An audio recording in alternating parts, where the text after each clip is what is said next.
ఉట్టికి ఎగరలేనామె ఆకాశానికి ఎగిరిందంట. అలా ఉందండి నా పరిస్థితి అయితే. ఎందుకు అనుకుంటున్నారా?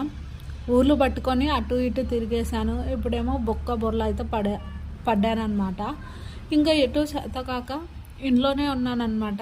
ఇంకా గురువారం వచ్చిందనుకోండి, యాజ్ యూజువల్ అన్ని కూరగాయలు అయితే పట్టుకురావాల్సిందే కదా. ఇంకా నాకేమో ఓపిక లేక మా అక్కకైతే చెప్పాను, 70 రూపాయలు ఇచ్చి 50 రూపాయల ఆకుకూరలు, 20 రూపాయల టమాటాలు అయితే తీసుకురమ్మని చెప్పాను.